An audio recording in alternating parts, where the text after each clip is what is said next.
व्यवसाय तर चालू आहे, पण नवीन ग्राहक नाहीत आणि जुने पण नाहीत. कदाचित फक्त चांगले सामान विकणं पुरेसं नाहीये. लोकांच्या लक्षात राहणंही गरजेचं आहे.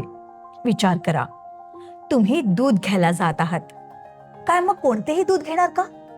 की म्हणणार, भाऊ अमूलचंच दूध द्या ना. अमूल दूध पीता है इंडिया. बघितलत? कारखाना नाही पाहिलात, पण विश्वास 100% आहे. कारण हे फक्त दूध नाही, ही एक ओळख आहे. नाव ऐकताच समाधान मिळतं की हे चांगलंच असणार.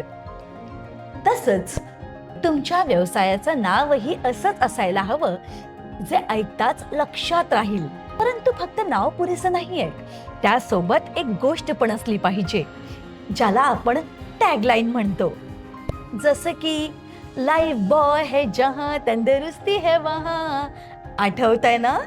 एका छोट्याशा वाक्याने साध्याशा साबणाला आरोग्याचे प्रतीक बनवून टाकलं. तसंच तुमच्या व्यवसायाची सुद्धा एक गोष्ट असायला हवी. ग्राहक फक्त सामान नाही, ते तुमची विचारसरणी आणि विश्वास सुद्धा विकत घेतात.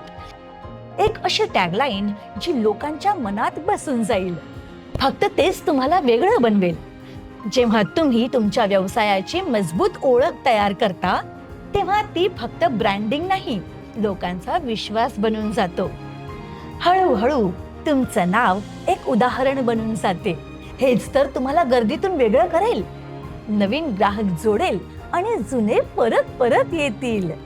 आपल्या ब्रँडला खास कसं बनवायचं जाणून घ्या मल्टिप्लायच्या पुढच्या व्हिडिओमध्ये. मल्टिप्लाय, फायनान्सचं ज्ञान कुठेही कधीही.